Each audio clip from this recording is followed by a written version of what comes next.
Today, World Fight Products Interviews is on location at London, Ontario's Adrenaline Training Centre, where it's our pleasure to catch up with Sam Stout. Sam, Hands of Stone was a nickname given to Roberto Duran and Michael Carbajal. How did you use this name? How did it come about? It's when it comes to your nickname, you don't pick your own. It got passed on to me. I think my trainer gave it to me. Early in my career, I went on a pretty good hot streak of knocking guys out, so I think that's where it came from. Since turning pro, you fought primarily in TKO and UFC. What is the biggest adjustment that you had to make from going from a smaller organization up to the big-time UFC? For me, it really wasn't, getting ready for the fights. It's, you realize that there's all these extra people that are going to be watching you, and it's a little added pressure. But really, every time I've ever gotten into the cage to do the fight, that goes right out of my head. It's just me and whoever I'm fighting in there, and my coach in the corner that I can hear.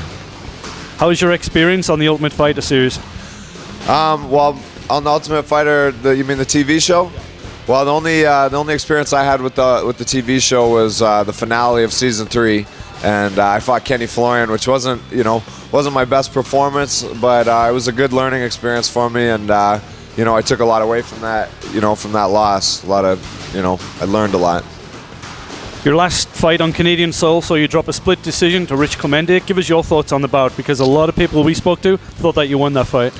Yeah, it was kind of I watched the fight myself a couple times afterwards, and it's one of those ones that could have gone either way. But really, I feel like it's kind of my fault. You can't leave those fights. You can't leave it up to the judges like that. You got to be decisive. You got to finish the fight or make it so that there's no question about who won. So I don't have any hard feelings towards Clemente or the judges for that one. It's my fault for not being more decisive with my win. Any chance of a rubber match with Spencer Fisher? I want to make it happen. They've made some offers and they've talked about it for a long time, but nothing's materialized yet. But I'm still hoping for that third fight, because I know it'll be a lot of people want to see it. People, for sure. The last one was in 2007, and people still come up to me and ask me on a regular basis about it. When you fight next, it'll have been 6 months out of the octagon for you. How do you stay focused from such a long period of time in between bouts? I had some injuries and stuff like that I had to rehab for a while, so I did that, and so that was. I've been working, but it's been a different kind of work. It hasn't been hardcore training. It's been hardcore rehab to get myself back to 100%. But really, the 6-month layoff wasn't the end of the world to me. For me, I don't mind taking a little break every now and again and just kind of gathering your thoughts and figuring out figuring out a good game plan for the next one, not rushing into anything. What do you expect from your next opponent in April? Matt Wyman. I've been watching some tape on him. He's a tough competitor. He's comes out swinging. He's got a solid jiu-jitsu game, solid wrestling game. So I think anything could happen in this fight. It's going to be really exciting. I think his wrestling isn't so good that he's going to be able to take me down at will. If he wants to take me down, he's really going to have to work for it. So I can see this fight. I'm spending a lot of time standing and banging, which I think will be really exciting. How much of an advantage has it been having the new Adrenaline facility open in your hometown?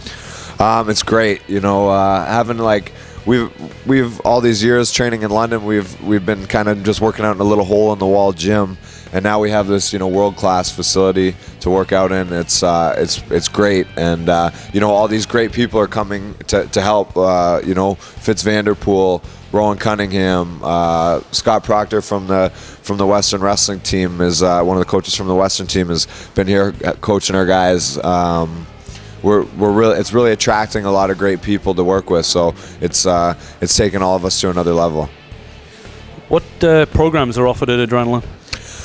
We have kickboxing, beginner and advanced levels. We have wrestling classes taught by Scott Proctor, like I was saying.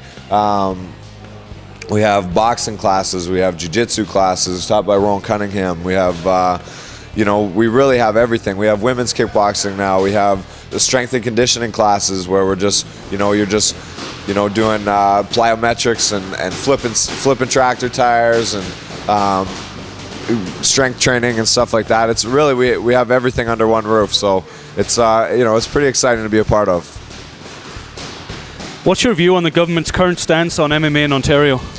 I think it's just outdated. You know, I think for a long time there was a stigma attached to MMA that a lot of people just didn't understand it. And you know, I think there was a couple people that were stopping it, and from what I'm hearing, the government's starting to see all the, you know, spin-off revenue that can be brought into the cities that are holding these events. And, you know, in an economy like this, they're realizing that it can be really beneficial. And I think in the very near future, we're going to see it legalized in Ontario. Dana White's currently lobbying for sanctioning in New York, Boston, and then he said Toronto. What do you think a realistic time frame is for Ontario?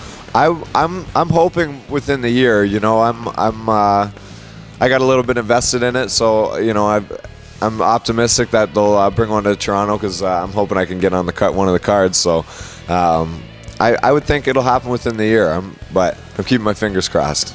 That's cool. Thanks, Sam. Thanks for taking this time with us, and from the staff of Will Fight Products, we wish you the best in your upcoming fight in April. Thank you very much.